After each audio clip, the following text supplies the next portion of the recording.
talk a little Inter-Miami football with the one and only Michelle Kaufman.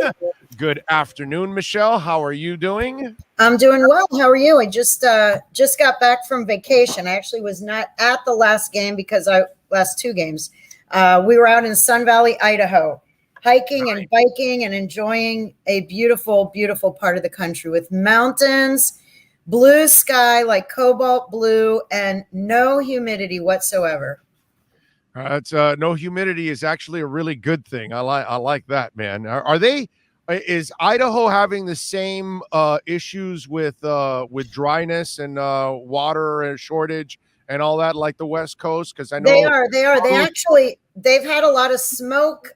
They haven't had fires themselves, but a lot of the smoke from the West Coast from the fires they've had have come over. Luckily, I don't know if I think it's just because we were there. Because we have friends who live there, and they said that for 6 weeks the sky was kind of hazy and not as blue as usual. And then I'm not even kidding. The minute we got there, it turned bright blue, and it was blue the whole time we were there. So I don't know. I think it was our magic aura, but yeah, it's very dry there. I mean, it's extremely dry. They don't, they go months and months without any rain at all. So it's a very different climate. It's really cold at night. It drops to the 50s. When you wake up in the morning, it's like 55, and then it goes up to 85. Every day there's a 30-degree swing between when you wake up and midday. So it's wonderful. We really love it out there. Yeah, it's crazy shit what's going on with the Colorado River and Lake Mead and all the other. There's a couple of other lakes that they're so low now. Oh, yeah, the rivers. I mean, where we were in Idaho, the rivers were extremely low. Like there's places we took our grandkids. There's places where you normally they're like wild, raging rivers, where they do whitewater rafting and everything. And those rivers are like, you can see all the rocks on the bottom. We could walk across creeks now. Yeah, on some of the trails that we hiked that you normally can't cross the water. You could cross the water, like just walk straight across. There was like no water, just like a little tiny trickle of water. So yeah, they're definitely suffering from the same thing. A lot of dryness out there, but it's scary how bad it is out west, man. Right now, how dry it is overall. Speaking of dry, the offense. Speaking of dry, I was going to make that joke, and you did it for me. Yes. Speaking of a drought, speaking of dry, this team, they went 4 games unbeaten, which was really great, and NYCFC is, one of the top teams in the league. I mean, they've beaten other teams 5-0. They think they beat Orlando 5-0. They beat Columbus or Chicago or somebody 4-0. So it's a team that scores goals. They've outscored. I think I read that they had outscored in their previous whatever games. They had outscored their opponents 15-2. So that is not unusual that you would lose 2-0 to that team. That team is very good, and that team has beaten a lot of teams by 2-0, 3-0, 4-0. That's kind of a normal scoreline with NYCFC. But just looking at Miami, I mean, I had to watch it on stream or whatever, but, it's the same thing. They dominated play for the first 20, 25 minutes. They moved the ball well. They had a couple chances. Lewis Morgan had a chance. It was very close. Gonzalo Higuain. But at the end of the day, they got to halftime without any goals, and they were down 2-0, 2 defensive mistakes.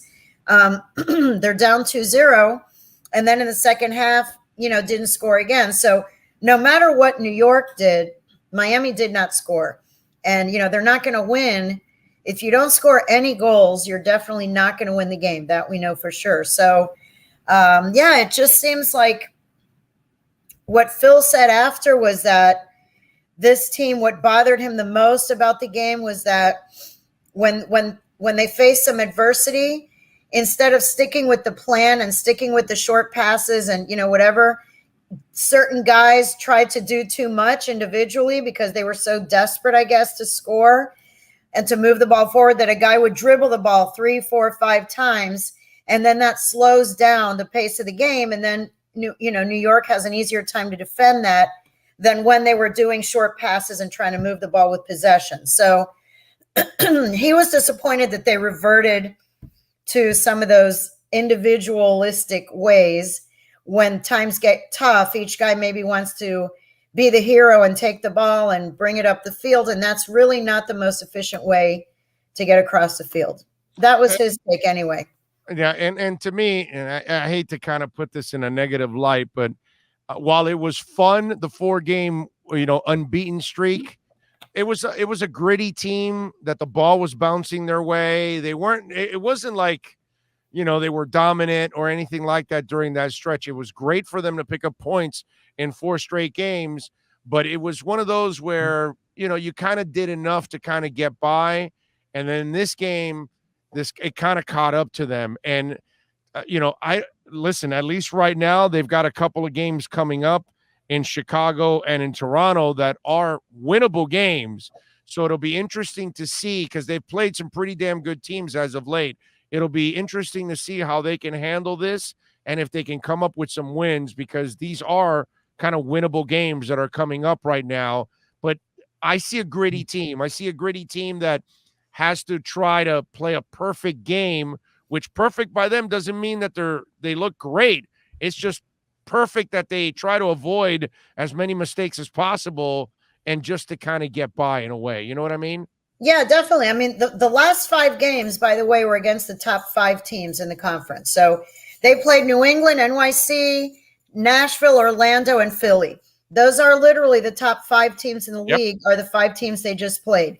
And they only lost 1 out of those 5. So if you're going to look at glass full, which some people say I'm like too optimistic. I'm always rosy colored glasses, whatever. But the truth is the last 5 games, they lost 1 of the 5 against the top 5 teams in the conference. Now they're going to face Chicago, which is right ahead of them with 20 points. And they have, 16 points. So they're number 10. Miami's number 12. And then they play Toronto, which is down on the bottom. So they've got the last place team and they've got the 10th place team in their next 2 games, both at home. So, yeah, I mean, if they were to come and win these 2 games, they get 6 points. They move up to 22 points, which moves them up, to the 9-10 position as opposed to under number 10. And then, anything is still possible. We're at the halfway point now. It seems like this season's gone on forever, but the truth is there are 34 games and they've played 17, and they have 1 in hand because that 1 game was suspended or postponed with the weather, the game against New York that's going to be played in October. So they have 1 game in hand. Most of the teams have played 18, 19, and even 20 games. New England has played 20. Inter Miami has played 17. So they have 1 game in hand. They have 2 of the below 10 teams coming up in the next 2 games at home. So if they were to win those 2, they would get to 22 points. They'd be in the mix with 1 game in hand. And, there's plenty of season left. It's just they have to find a way to correct. I mean, in this case, from what I could tell, Kelvin Leardom made a mistake on defense, let his guy go by, and then he was also the guy. Handball. And he was the one who had the handball. So this, 1 player had a forgettable night, and and it cost the team. That's 2 goals. I mean, when you're playing a team that's the number 2 team in the conference, they're going to take advantage of those mistakes, So you can't make those kind of mistakes in the box or right in the scoring position. They're going to take advantage and score. So they made 2 mistakes. By the way, he has way too much experience to pull that crap he pulled in the box. I mean, come on, dude. That was a total panic move. Yeah, that was kind of inexplicable. That was one of those, did you think that was a brain fart moment.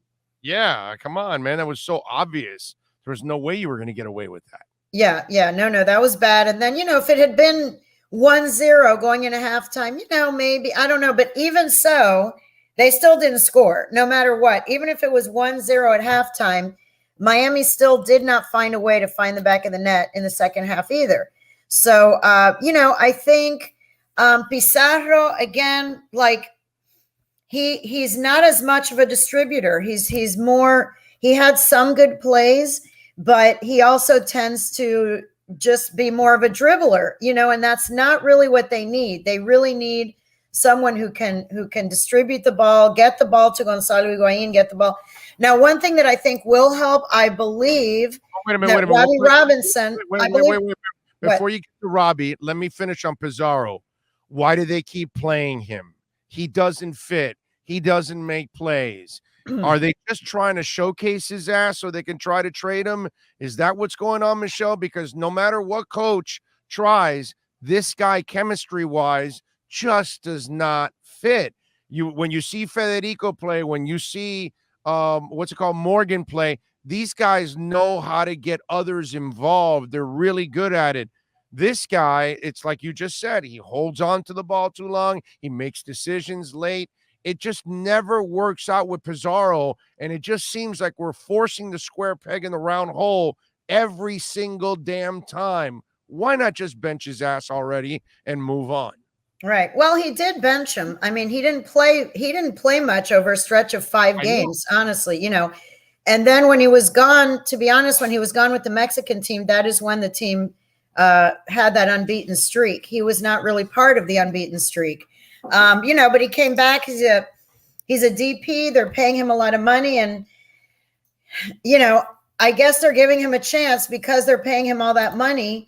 And he's one of the DPs, and they did bench him already for a long time. It wouldn't surprise me if he plays less coming forward, and play Federico more, in that position, because they really do need someone who can get the ball to the front. And when they lose the ball in the middle there, the other guys, up front are left hanging. One thing I was going to say is that I think Robbie Robinson is going to return for Wednesday's game. So that's what I'm hearing. So if that's the case, I like when he plays. I think he's a really big target. He draws defenders. He opens up other players, just his presence alone.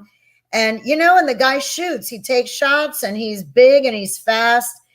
His problem has really been these injuries that he plays 2 games and then he's out 3 games. He plays 2 games and then he's out 4 games. He has not really been a consistent contributor, but when he is in there, he does make a difference. I think the team is better when he's there. Oh, hell yeah. He's the only one that can break people down. Like, Higuain can't do that. Higuain needs to be set up in order to take a shot, whereas Robbie can take it from from midfield and drive it all the way down into the box and score if he wants to, and he'll break 2-3 guys down. I love his talent. There's no doubt about it. Yeah. The problem with Robbie has been just durability. That's been his only problem. But I'm with you. When he's in there, Michelle, their offense is way better. It's also better for Higuain because it takes pressure off of him. Plus, Robbie's actually a pretty decent passer too. So if he can find Higuain too. Yeah, I think they can play well together. They can do well together. And he also, I remember the last time he played well. He said that he and Kieran Gibbs had developed a good chemistry on the left side there. So I think when he's in there, the defenders have to pay attention to him. You can't ignore him. So if they're paying attention, someone is paying attention to him, that's one less person that's paying attention to Gonzalo Higuain, which allows him to move around in the box more. And apparently, he was saying that he really enjoys playing with Kieran Gibbs, that they had a lot of give and goes down the left sideline. So, I think that with him coming back, it'll help the attack, which is really what's been the biggest issue. Although in this last game, losing 2-0, both of them were on defensive mistakes. So both sides were to blame. The offense didn't score. The defense made 2 mistakes, and there you have a 2-0 game. But, like we both said, they've just played the top 5 teams. They only lost one of those. Now they're playing 2 teams that are ranked 10 and below. So, if they are good enough to beat or tie the top teams, they should definitely be good enough to beat the lower teams. So now we'll see if they can up here get fired up and they're going to be at home. They're going to have the home crowd 2 games in a row. If they could pick up 6 points over the next 2 games. By the way, the home crowd that's getting smaller and smaller as the season goes on. I'm just, Right. Well, no, it's been a steady 14, I think, right? The last few games has been. The number they give you is different than the number the people I see in the stands. Okay. I'm seeing a lot more empty seats. So let's see if the boys can pick up a couple wins this week, or at least one out of the two. Now, the key will be to keep Bad Luck Schleprock off the field, which is Pizarro. And all we need is for him to go, oh, wowsy, wowsy, woo, woo. And that's all we need from Pizarro. So let's hope so. Michelle, thank you as always. Follow her on Twitter at Kauf Sports. Catch her work there at the Miami Herald. And let's see if Inter can pick up some points this week. Thank you as always. All right. Thanks. Take care. Have a good week. You got it. You be good. Thank you. All right. You too. Bye-bye. The great Michelle Kaufman joining us here on the program.